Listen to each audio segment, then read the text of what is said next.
What's good, YouTube? We back again. I've been on lockdown for about 4 or 5 days, so I haven't had any content produced. But it's been a good time for me to, manifest things, meditate, write down things, and read a lot of books and learn some more stuff. So we're gonna get straight to it today. We're gonna be talking about 3 ways to control your anger.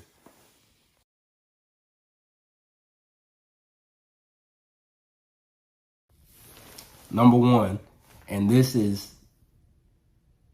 something that can easily be fixed once you understand it. So let me just bear with me right here. Whenever you are at a store, you're anywhere, and you hold the door open for somebody, or you're driving and you let somebody pass the lane in front of you, are you doing that because that's the type of person you are? Or are you doing that for acknowledgement, for a reward, or for a reaction? Because 6 months ago, if somebody didn't say thank you when I held the door open for them, I was so mad, I was irritated, or I would literally pause and abruptly not yell, but raise my voice and say, you're welcome, so they would hear me. And all that did was just let them know that just pissed me off. And in reality, I would let that build up for the next 5 or 10 minutes, and then something else small would happen, and I'd be mad, for 30 minutes. So just when it's nothing to be mad about in the first place, because if you think about it, or what I had to realize is I'm holding the door open because that's just the type of person I am. I'm not holding the door open to hear a thank you. Like, it would feel good to hear it, but I didn't hold that door open just to hear the 2 words thank you. I held the door open because that's how I was raised. That's the type of person I am. And that's just me as a whole. So understanding that while you're doing things, like, you held that door open because that's just you. So when somebody doesn't tell you thank you, it's no big deal. It don't mean nothing, because that's not taking anything away from your character. That's just showing you theirs. And I know it sounds like something really small, but I think this happens to a lot more people than we realize, and especially when I realize this too. So that's number one right there. Way two is pretty much being self-aware, and this is probably the hardest one to do, because when you're self-aware, you know when you should and shouldn't walk away in situations.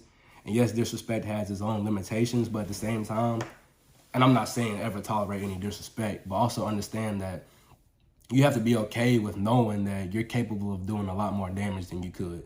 So for example, if I'm getting in an argument with somebody, or I just wake up on the wrong side of the bed, and like I used to just walk around looking for trouble, I look for a fight, I wish anybody would, today's the day it's over with, I wish somebody would, step to me, anything like that.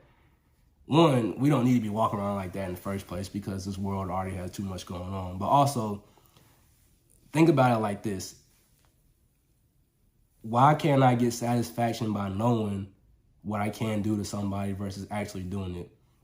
Because now I'm a lot more satisfied knowing what I can do versus what I actually do. For example, if I know I can bust his head, I don't even need to argue with him. I don't need to bust his head. I don't need to pay attention to what he's talking about, because at the end of the day, if I do decide to bust his head, it will feel good in that 5-10 seconds it's going to take. But the consequences I'll pay for and blah, blah, blah are not worth it at all.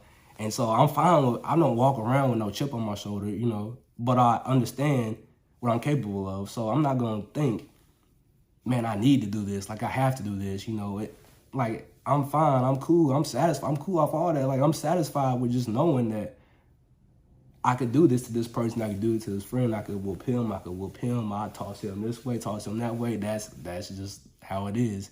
That's what we have to realize. We can't keep getting ourselves drugged into these situations thinking, I have a point to prove. I have to do this. I'm mad at the world today. I wish somebody would let me take it out on them. That's not going to solve anything. That never solves nothing. And I used to be the king of thinking that, and that just puts you in full self-destruction mode. Trust me, I've been there 1,000 times. And that's just something we can't afford to do anymore. So being self-aware is probably the hardest one to do, because it takes a strong person to really walk away in those types of situations, because there are going to be people who deserve ass whooping straight up.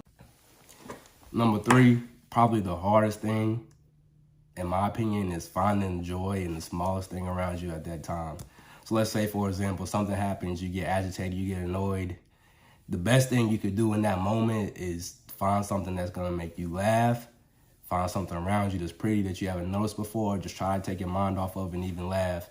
Sometimes it's not really that hard to laugh. Like, I love to laugh. But when you get in your own way and you mad and you frustrated, sometimes you refuse to laugh. You know, when you could, you hold it in certain situations because it's almost like you want to be mad. Like you feel like you should be mad. Like don't ever feel like you should be mad. I understand there's gonna be times like that, but feeling like you should be mad is just gonna cause you to destruct even more. And self-destruction is very prominent. I used to self-destruct all the time until it just got worse and worse and worse. But really just take a look around you, see something new, find a funny video on your phone, you know, call one of your friends, because I'm sure they'll make you laugh. Like I love making people laugh. I love laughing in itself, but just know that you have to have a safe space. And that's what I'm basically trying to say too, is have your safe space, like your happy place that you can go to. Don't always try to depend on other people, but you know, think about it as if you're in the desert, or it doesn't have to be the desert, but you're stranded anywhere and something makes you mad and you have nothing, no phone to watch videos, to watch YouTube, nobody to call, nothing. What are you gonna do? What are you gonna think of? Something, anything that's gonna give you just the smallest amount of joy at that time, because at that time, that might be all you have. That might be your saving grace, you know. Whether it's praying to God too, you know, you never know. Just something itty bitty, teeny tiny that's just gonna help you elevate in that moment, because that's all it takes sometimes to just snap straight out of stuff.